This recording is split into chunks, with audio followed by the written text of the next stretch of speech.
Hello there. This is a Hamburg ground. The artist, it says levering razor, whatever that means. I love some of the all the old-fashioned terms and advertisements that they use to sell razors and all kinds of products. But I've taken this razor back to a 1K stone. Now, I didn't have to. It had a perfectly fantastic edge on it.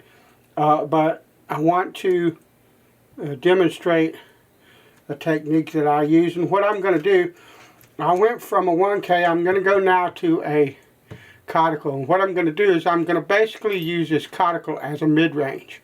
A cuticle works really well as a mid-range razor because the thing about a cuticle is it cuts with garnets. And those garnets, they're really good at cutting steel. But they get to a point where your edge can only be so refined on a cuticle with slurry. Because once you reach a certain point, the garnets will begin to trash your edge. You won't get any finer. Matter of fact, you'll generally go back. And this is information. This is not my knowledge. This is information obtained off of Cuticle B. It's freely available to anybody that wants to find it. So this is information that comes from people that know. Now you look at that slurry. You can already see that this slurry is getting dark. So this stone is cutting. The reason this stone is cutting the way that it is that I'm using pressure. I'm not using a crap ton of pressure, because if you flex this blade too much, what will happen is that the edge, the very apex will flex, and you won't ever reach the apex, the very edge of the blade, and you'll hone behind the bevel. And in so doing, you can hone all day long if you want to. You won't get sharp because it'll never hit that apex. But I'm using a particular amount of pressure that I'm pretty sure is not flexing this razor. And the reason that I'm using pressure along with torque. The reason that I'm doing this is I want this stone to cut well. Now I could do the half strokes that you see a lot of people do. I really think that the simple X stroke, for me anyway, and the way that I hone, the simple X stroke allows me more control over how I pass the razor over the stone. Now don't get me wrong, you can. When I hone and I begin to hone, I start with pressure at the tip and it graduates across the razor's edge as I pull across that stone. Okay, it's easier to do that with this simple X stroke than it is with half stroke. Now you can do that. You can that's technique that you have to learn. But for the average beginner or the guy that doesn't hone a crap ton of razors,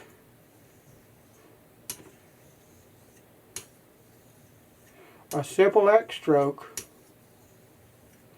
allows you to learn those techniques better and faster and more consistently, in my opinion. And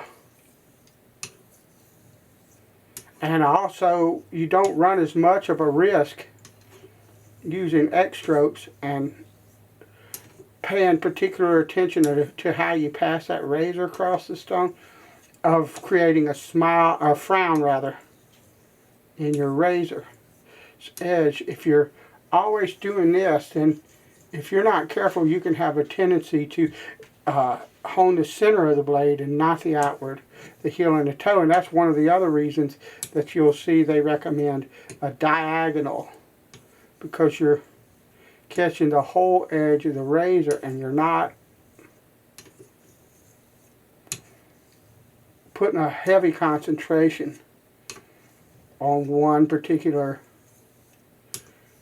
area of the blade. So as a honer, for me, I prefer this stroke. Everybody can do what they want.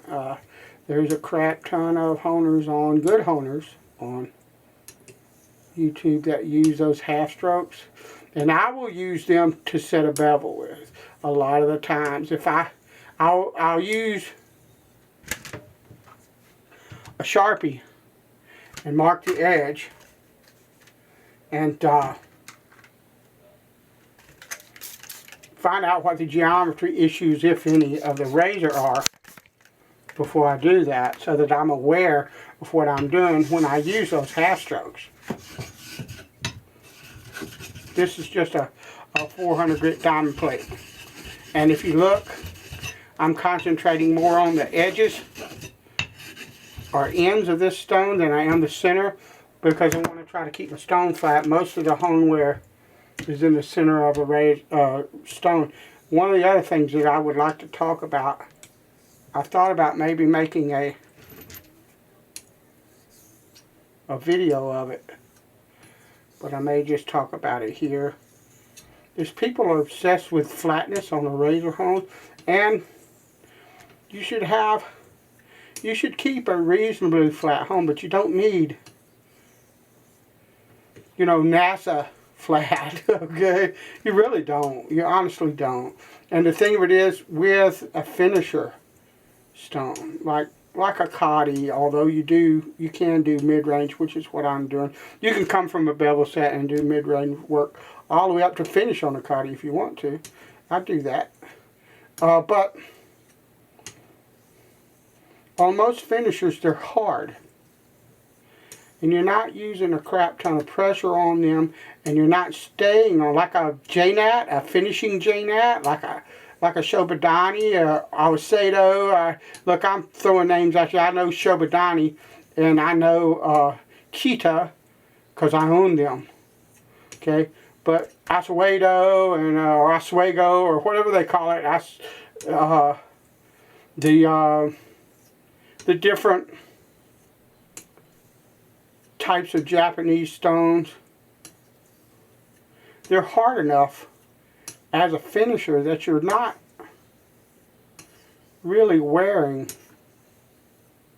a significant hollow in the center of the stone like you would on a 1K or a 5K, or even on a synthetic, because the synthetics are softer until you get up into higher grits like 12K, 10K, 12K, 15K, that kind. And those stones are fairly hard. But you don't have to lap a finisher. Everybody can say what they want. But in my experience, you don't need to lap a finisher as often as you do something like that. They don't hollow as fast. And if you practice building slurries, if it's a slurrying stone, if you practice building slurries on the ends of the hone when you build your slurry, that will also help to keep the stone flat. And that's something to keep in mind, because it'll save you a lot of stone. And like I said, people can say what they want. I don't care. I know what my experience is, and I don't need to obsess over, you know, spaceship or NASA type flatness, or, you know, I just don't. Yes, a razor is a precision instrument, but it ain't that precision. Sorry. If you think that it is, go ahead and do what you want to do, but you'll never convince me of it, because I have the experience to know that there's a flipping difference between it, and that it doesn't matter as much as most people think it does. Or as most people here on YouTube and the forums and the Facebook pages and all that will try to make you believe it doesn't. You need a reasonably flat hone All you really have to do is look at it with a straight edge, and if there's no light coming under it, that's flat enough.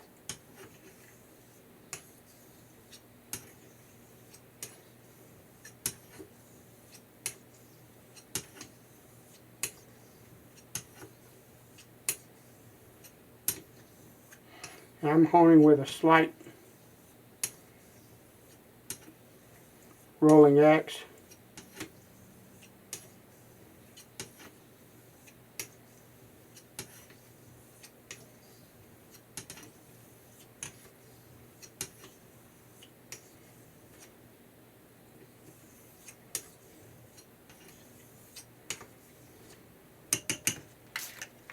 Now what I'm going to do is begin to thin the slurry out.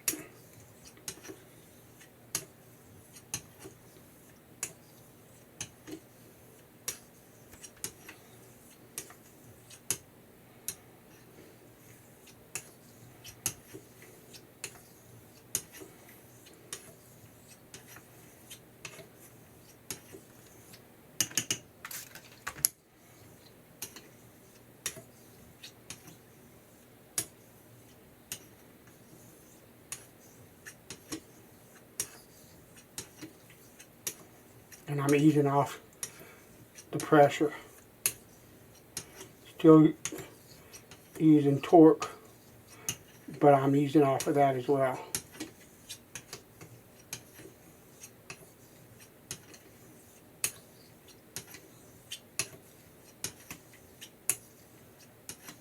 About 15 strokes.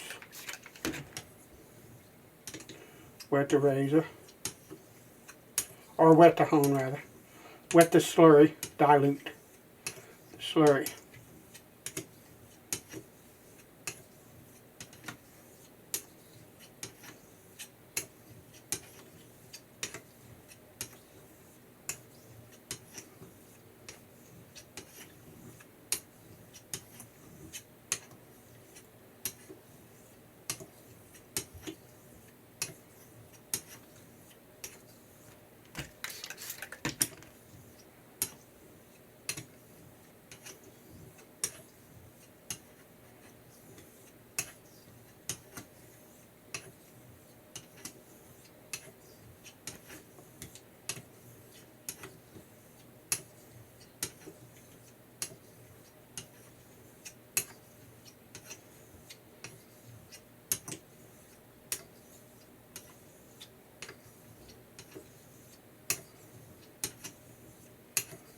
Alright, now what I'm going to do is clean the razor off. So I can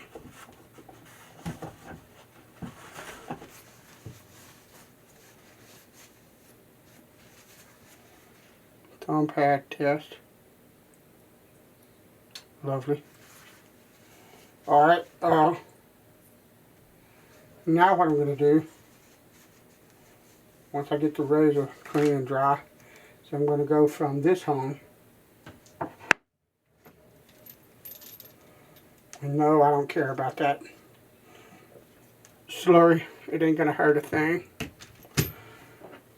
To my Escher. The Coti did the mid-range work and got me to a decent edge. And now what I'm going to do, let me tighten this up, is move to this Escher. Let me rinse this.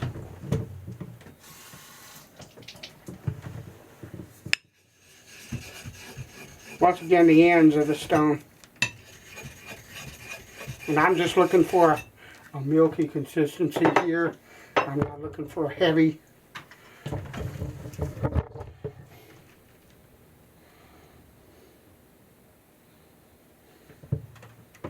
2% milk, that's the thing you should kind of take and torque, but not a ton of pressure.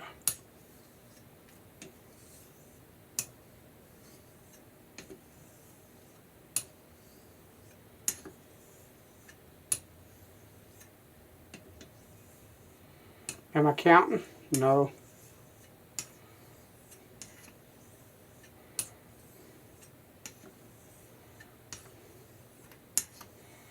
What you want to do with any stone that you're slurrying, any natural stone that you use a slurry on, you want to pay attention to that slurry. And what you don't want to do is for the slurry to dry out and get super thick.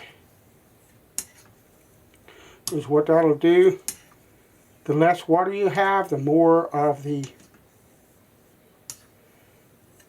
stone,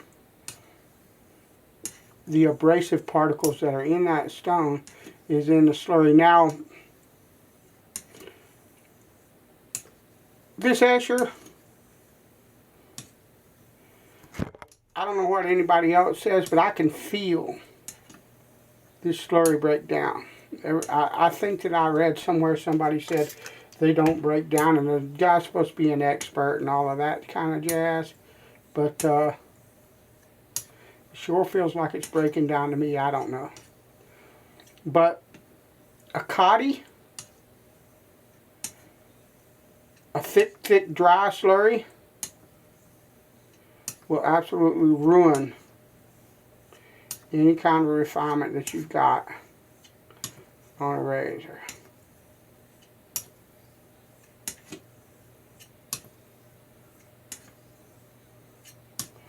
I can see that slurry rolling over the edge of that razor. That's a good thing.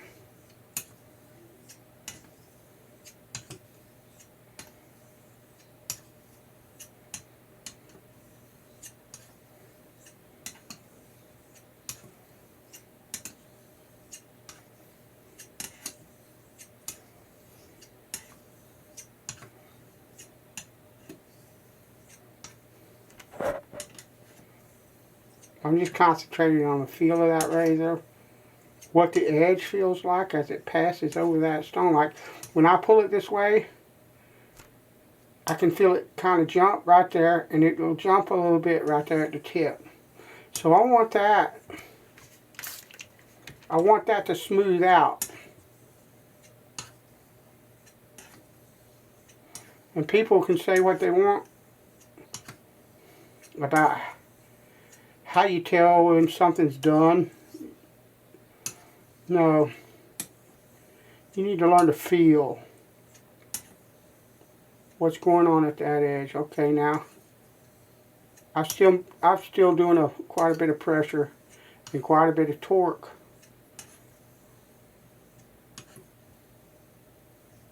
And I feel that edge smooth out, and it is right now. And what I'm going to do, now I'm going to back off pressure and use just a bit of torque. I'm using a light touch now.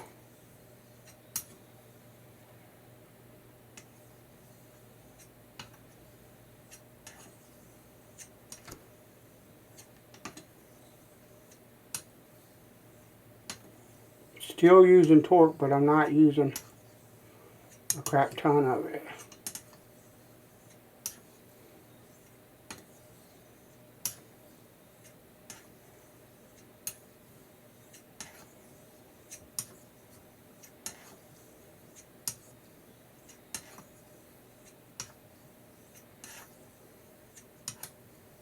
Okay, what I want to do, I'm going to look at this edge because I'm getting close, I do believe.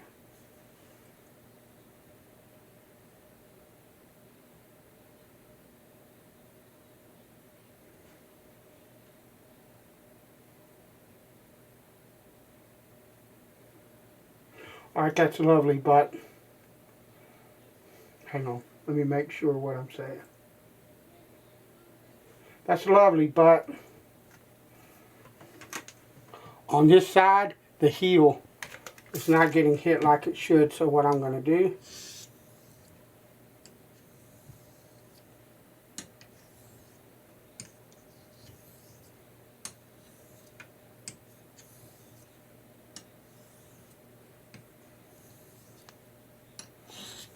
concentrating on just on that heel. And that scrape was the bolster of the razor, or the shoulder, or hitting the stone.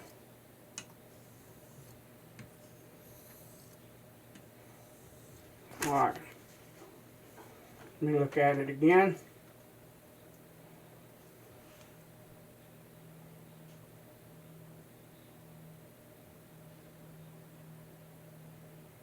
Yeah, lovely.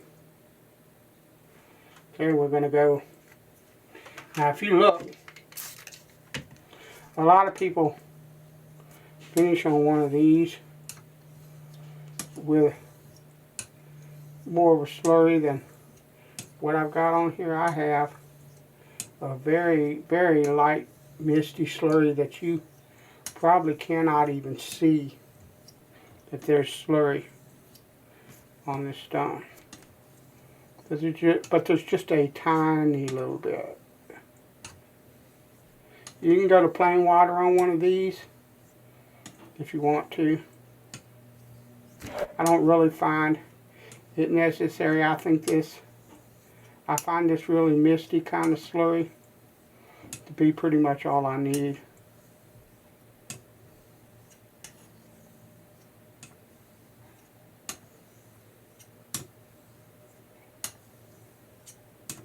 But this is one of the things that I like to do the most, is to use a Coti in combination with an Escher, or in combination with my Shobu, or my Kita, or, you know, the Black Arkansas even.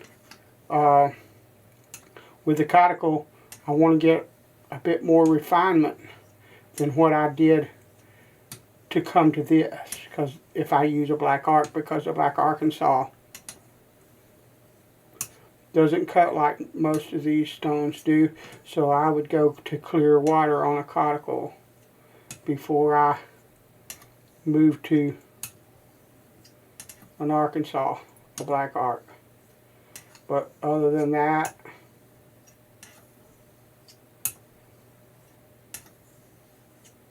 this should be a slamming good edge.